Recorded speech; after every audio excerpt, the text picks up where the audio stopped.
Bismillahirrahmanirrahim. Assalamualaikum warahmatullahi wabarakatuh. A'udzu billahi minasyaitonir rajim. Bismillahirrahmanirrahim.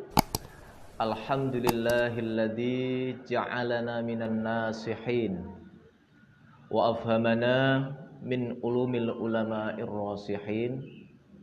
Wassalatu wassalamu ala man nasakha dinuhu adyanal kafarata wassolihin wa ala alihi wa ashabihi alladhina kanu yatamassaku syari'atuhu sholihin, amma ba'du. Yang kami hormati sahabat-sahabat pendengar, baik yang ada di sekretariat maupun yang ada di rumah masing-masing, semoga selalu dalam lindungan Allah Subhanahu wa taala.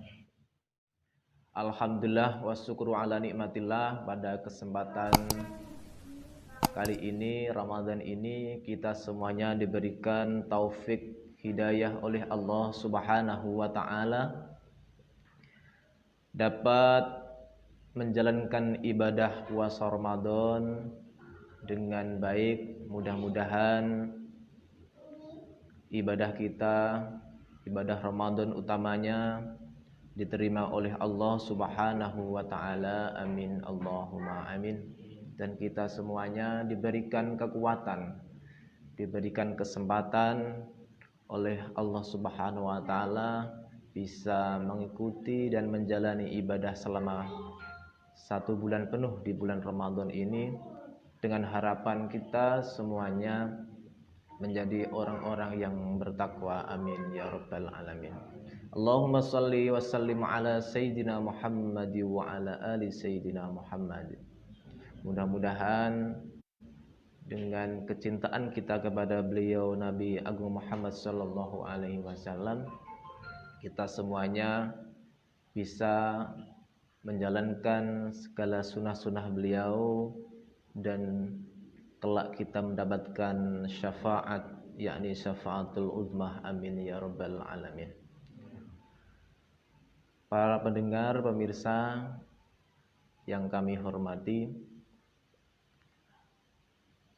pada Ramadan kali ini tentunya kita dalam situasi yang mendapatkan ujian oleh Allah Subhanahu wa taala, yakni virus COVID-19.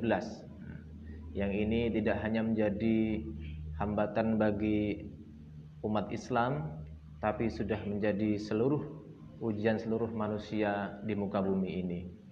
Oleh karena itu, meskipun dengan ujian, dengan bala yang diturunkan oleh Allah Subhanahu wa taala ini, tidak mengurangi kita, semangat kita dalam menjalankan ibadah puasa Ramadan, dalam menjalankan kesunahan-kesunahan bulan Ramadan dengan yakin dan ikhlas, pasti akan mendapatkan keberkahan dari keadaan hari ini.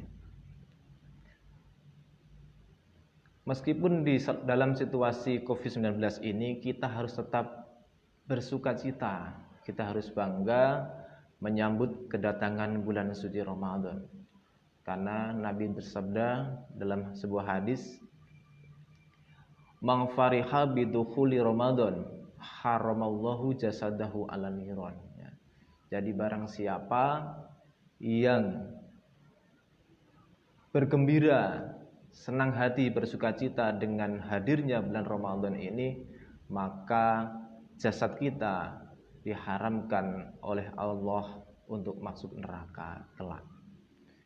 Ini adalah hadis, sebuah motivasi, ya, sebuah motivasi bagi umat Islam agar kita bersukacita, bersukaria, bergembira dengan kedatangan bulan-bulan yang penuh berkah, bulan yang penuh rahmah, bulan yang penuh ampunan, yaitu bulan suci Ramadan. Kegembiraan ini tidak lain harus diisi dengan kegiatan-kegiatan positif, ya, dengan semangat menjalankan ibadah-ibadah sunnah di bulan suci Ramadan. Ya, tidak hanya seneng terus guyang-guyu, tidak ya, Tapi kesenangan ini itu diwujudkan dengan memperbanyak amalan-amalan di bulan suci Ramadan. Di antaranya ada tadarus Al-Quran, kemudian ada sholat sunat tarawih, sholat witir, kemudian tahajud, sholat hajat, dan lain sebagainya. Dengan harapan kita ini mendapatkan barokah dari bulan suci Ramadan yang penuh rahmah ini. Nabi juga bersabda dalam sebuah hadis, "Lau ta'lamu ummati ma fi Ramadan, la yatamannau an takuna sanah kullaha Ramadan." Seandainya umat manusia, umat Nabi Muhammad ini tahu, melihat, mengetahui keutamaan yang ada di bulan Ramadan ini, andaikan pahalanya itu diperlihatkan oleh Allah Subhanahu wa taala, maka seluruh umat manusia di muka bumi ini akan meminta seluruh bulan dalam setahun ini menjadi bulan Ramadan.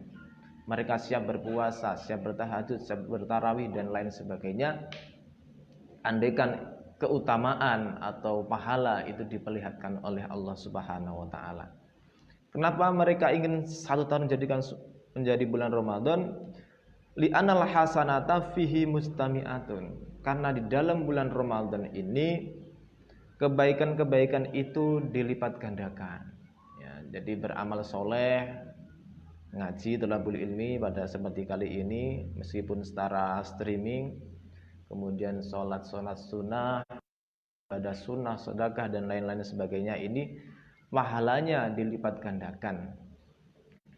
Dilipat gandakan di antara 10 sampai 700 lipatan. Ya, ini adalah keagungan di antara bulan suci Ramadan. Kemudian wa ta'atu maqbulatun, ketaatan kita kepada Allah Subhanahu wa taala, ibadah kita itu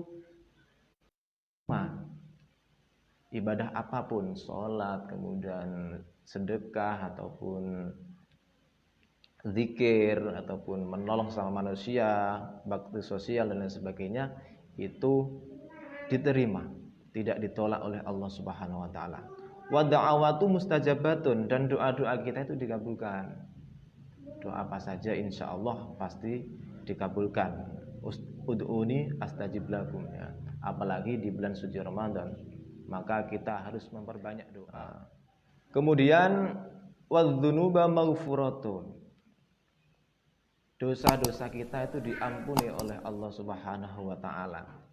Ini fadilah dan keutamaan bulan suci Ramadan. Jadi semua dosa kita, yang baik yang kita sengaja maupun yang tidak kita sengaja, itu diampuni oleh Allah Subhanahu wa taala. Amin ya rabbal alamin.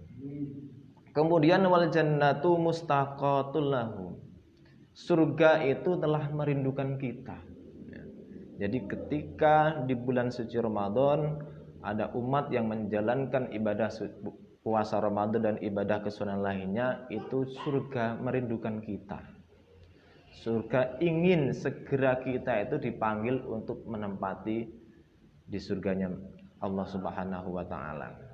Oleh karena itu kita berharap di bulan suci Ramadan ini kita bisa mengisi dengan ibadah-ibadah sunnah lainnya, terutama kita harus menjaga puasa kita.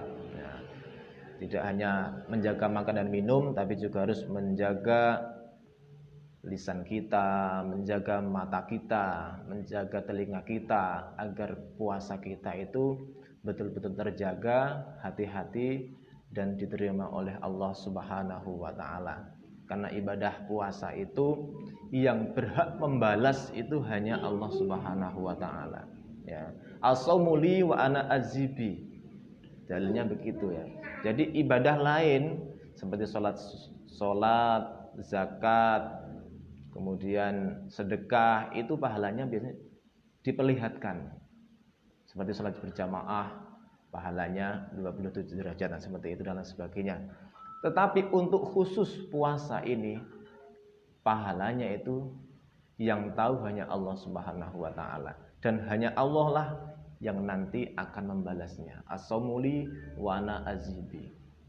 Jadi yang berhak membalas itu nanti Allah Subhanahu wa taala.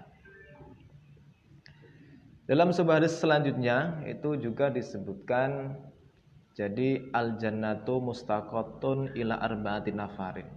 Jadi surga itu merindukan kepada 4 golongan. Ya. Jadi surga itu merindukan kepada 4 golongan. Di antaranya yang pertama adalah talil Quran. Orang yang suka atau sering membaca Al-Quran. Ini kesempatan bagus. Mumpung ini di bulan suci Ramadan, maka saya mengharapkan kepada sahabat-sahabat dimanapun Anda berada untuk tetap bertadarus Al-Quran. Ya.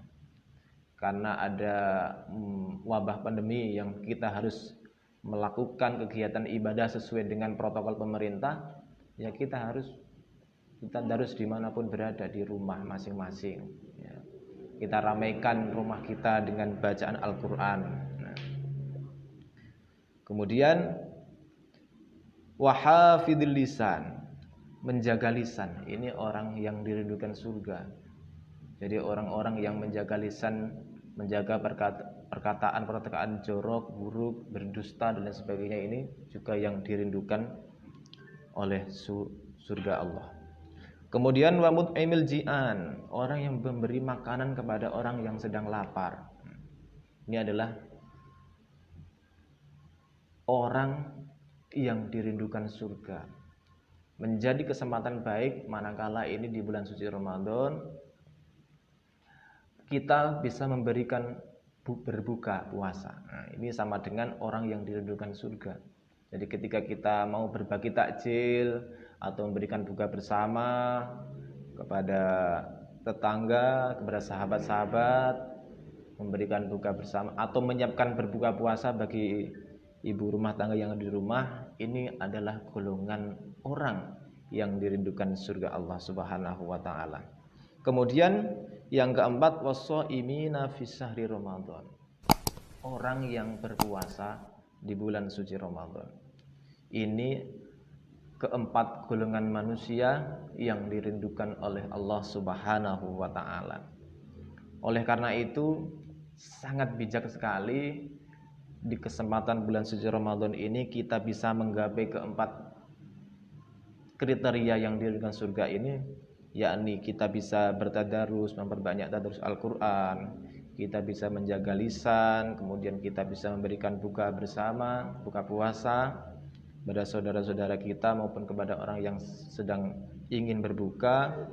Kemudian kita menjalankan ibadah puasa Ramadan ini dengan ikhlas, dengan baik, dengan penuh keimanan dan ketakwaan kepada Allah Subhanahu wa taala.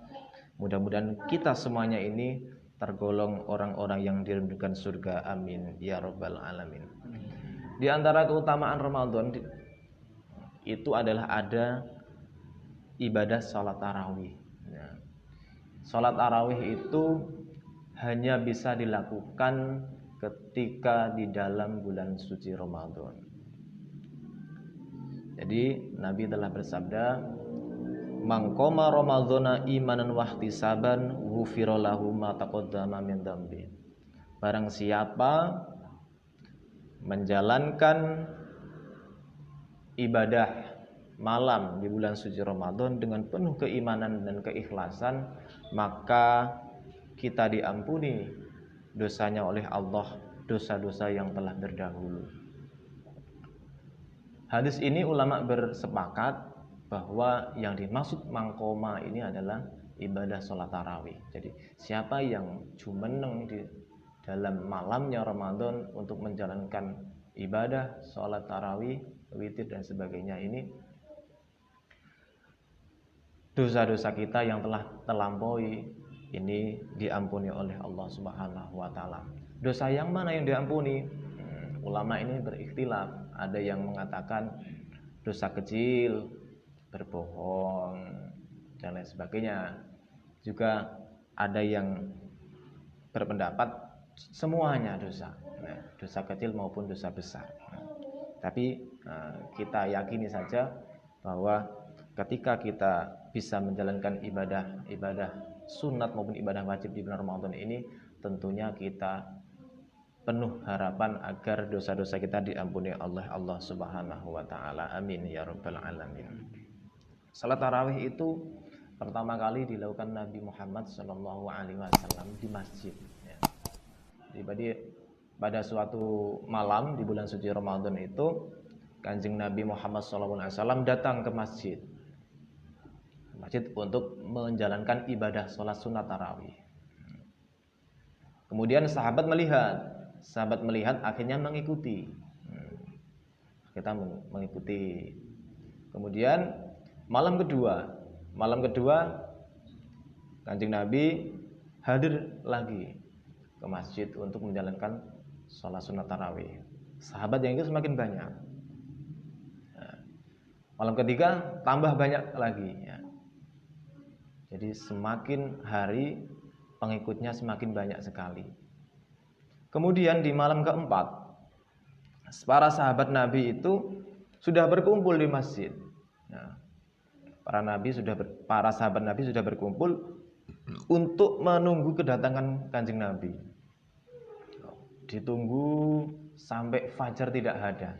Kanjeng Nabi tidak rawuh, tidak hadir dalam masjid.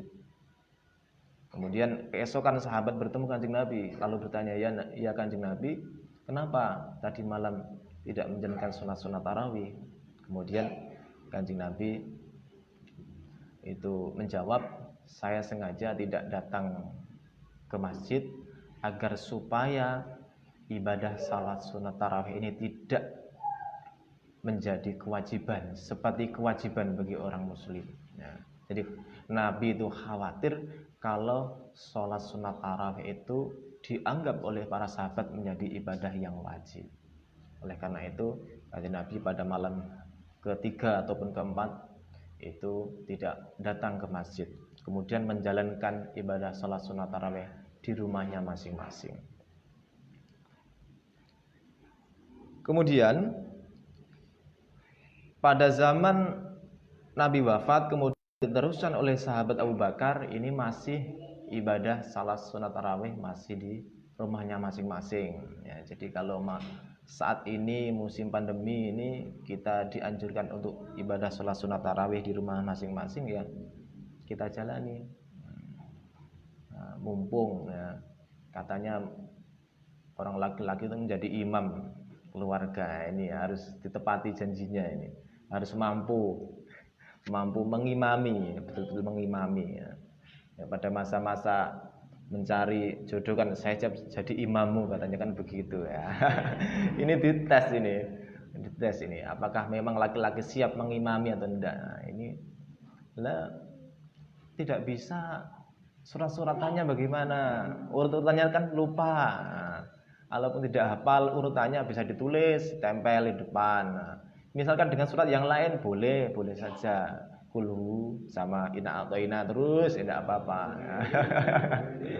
Kayak cepete kan gitu. Itu tidak apa-apa. Monggo sahabat-sahabat, para pemirsa di rumah untuk tetap menjalankan sholat sunat tarawih meskipun dilakukan di rumahnya masing-masing. Ajak ke keluarga untuk sholat tarawih di rumahnya masing-masing. Kita ajari keluarga kita untuk hidup bersama, berjamaah, berzikir.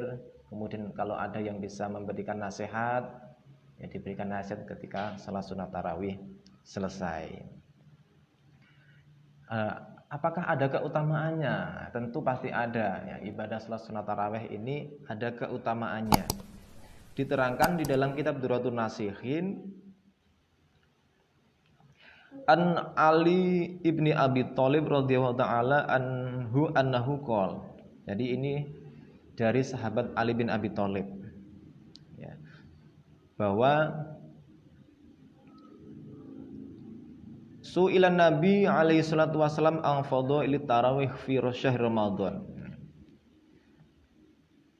Den takoni sapa Kanjeng Nabi itu di antara keutamaan salat sunat tarawih. Jadi sahabat Ali bertanya, ya Rasul, apakah ada ini keutamaan salat tarawih? Kemudian Nabi bersabda, yakhrujul mu'min min dzambihi fi awali lailatin kayaumi waladatu ummuhu. Jadi fadilah tarawih yang pertama itu kita dosa-dosa orang mukmin itu dikeluarkan, dihapus, diampuni oleh Allah. Fi awali lailatin kayomi waladatu umuhu. Di malam yang pertama ketika kita menjalankan salat sunat tarawih ini diampuni dosanya seperti kita baru lahir dari ibu. Ya, jadi kita dalam keadaan bersih, tidak punya dosa apapun. Itu adalah keutamaan salat tarawih pada malam yang pertama. Saya pastikan sahabat-sahabat di rumah ini sudah menjalankan masing-masing ya, di rumah di hari pertama sampai hari kesekian ini. Kemudian di malam kedua, wa fil lailatis tsaniyah yaghfiru lahu wa li abawaihi in kana mu'minin. Fadilah salat sunat tarawih di malam kedua itu kita diampuni dosanya dan dosa-dosa orang tua kita. Jadi ibu bapak kita itu diampuni dosanya ketika kita bisa menjalankan sholat sunnah tarawih di malam kedua. Kemudian wa fil lailatis salisah yunati malakan min tahtil arsi istanifal amal wa farawahu ma taqaddama min dzambi. Di malam yang ketiga kita itu dipanggil oleh malaikat di bawah arsy itu ya. Untuk panggilnya bagaimana? Untuk segera beramal soleh. Kita dipanggil oleh malaikat di bawah arsy sana. Kita dipanggil oleh malaikat untuk bersegera gage-gageo kita beramal soleh. Ya. Wa farwahuma taqaddamin dzambih, kita akan diampuni segala dosa-dosanya yang telah lalu ya. Jadi sangat banyak sekali fadilah salat tarawih ini. Jadi di malam pertama kita diampuni dosanya seperti kita baru lahir, kemudian kedua kita diampuni dosa dan kedua orang tua kita, kemudian yang malam ketiga kita diampuni dosa-dosa kita yang telah terdahulu. Wa fil lailatir rabi'ah lahu minal ajri mislu qira'atit Taurah wal Injil waz Zabur wal Furqan.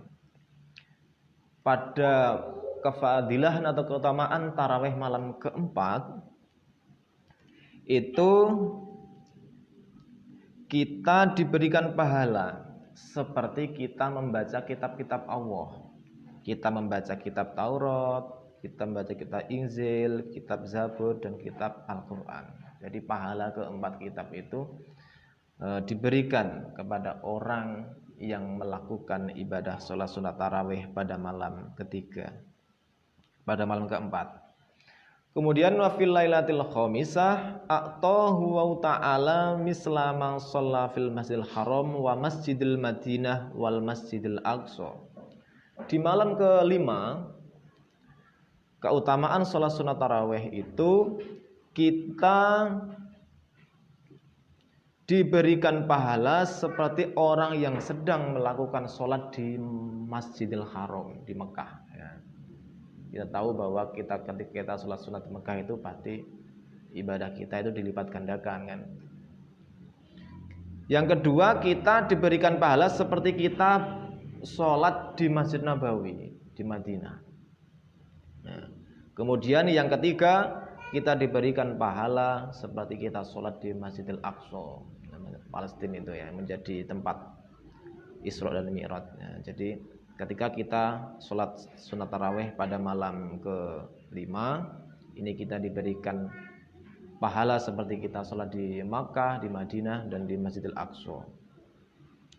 Wa fil lailatis sadisah a'tallahu ta'ala sawaba man tafa bil baitil ma'mur wa yastaghfiru lahu kulla khidin wa madrin. Di malam ke-6 kita diberikan oleh Allah Subhanahu wa taala pahala orang yang sedang tawaf ya. Jadi di malam ke-6 ini di dalam hadis Nabi tersebut kita diberikan pahala seperti orang yang sedang melakukan tawaf di Baitul Ma'mur. Kemudian kita diampuni oleh Allah Subhanahu wa taala, dimintakan ampun oleh beberapa Hina a'tallahu ta'ala ma'utiya Ibrahim alaihissalam. Di malam ke-8 kita diberikan oleh Allah Subhanahu wa taala seperti apa yang telah diberikan kepada Nabi Ibrahim. Oke, ya. Jadi di malam ke-8 ini kita diberikan keutamaan seperti apa yang telah diberikan kepada Nabi Ibrahim alaihissalam. Kemudian wa fil lailatit tasi'ah fa'akanama Abdullah ta'ala ibadatun Nabi alaihi salatu wassalam. Di malam ke-9 kita diberikan keutamaan seperti ibadahnya Kanjeng Nabi Muhammad sallallahu alaihi wasallam. Jadi pahala-pahalanya ibadahnya Kanjeng Nabi itu seperti keutamaan ibadah sholat sunat tarawih pada malam yang ke-9. Wa fil lailatul asyrah yarzuquhu ta'ala khairil dunya wal akhirah. Di malam ke-10 kita diberikan keutamaan, diberikan rizki oleh Allah berupa kebahagiaan dunia dan akhirat. Nah, jadi keutamaan di malam ke-10 ini kita diberikan rezeki oleh Allah, diberikan kebaikan-kebaikan selama kita hidup di dunia dan di akhirat kelak. Kemudian keutamaan selanjutnya pada malam ke-11 ya, wa fil lailatul hadiyata asar yakhraju minad dunya ka yaumi walada min batni ummi. Di malam ke-11 kita diberikan keutamaan oleh Allah Subhanahu wa taala seperti kita besok, ketahuinya ketika besok kita meninggal dunia itu diampuni dosanya oleh Allah Subhanahu wa taala seperti kita baru lahir dari ibu ya. Jadi kita dalam keadaan bersih tanpa dosa dan diampuni oleh Allah Subhanahu wa taala ketika kita mau menjalankan ibadah sholat sunat tarawih pada malam yang ke-11. Wa fil lailatis tsaniyah asyara jaa yaumul qiyamah wajhukal qamar lailatul badr. Di antara keutamaan pada malam ke-12 besok kita di hari kiamat itu wajah kita bercahaya. Wajah kita itu bersinar, bercahaya seperti cahayanya rembulan pada malam 15 atau pada malam purnama. Jadi ketika besok kita dikumpulkan di akhirat itu wajah kita bersinar ya, bercahaya seperti cahayanya rembulan pada malam yang ke-15. Kemudian wa fil lailatis salisah hasaraja yaumul qiyamah amana min kulli su. Pada malam ke-13 besok kita di yaumul qiyamah itu dalam aman dari segala kejahatan. Ya. Jadi di antara keutamaan ibadah salat sunat tarawih pada malam yang ke-13 ini besok kita di hari yaumul qiyamah kita diampuni dosa-dosanya, kita diberikan keselamatan, keamanan dari segala bahaya. Mudah-mudahan bisa memberikan motivasi dan semangat bagi sahabat-sahabat di rumah dalam menjalankan ibadah sholat sunat tarawih, dengan harapan kita bisa mengisi Ramadan ini dengan penuh ibadah dan penuh kebaikan. Amin ya rabbal alamin. Mungkin itu yang dapat kami sampaikan. Tentunya banyak kekurangan kesalahan dari kami. Minta maaf yang sedalam-dalamnya. Wallahul muwaffiq ila aqwamit thoriq. Selamat berbuka puasa. Wassalamualaikum warahmatullahi wabarakatuh. Waalaikumsalam warahmatullahi wabarakatuh.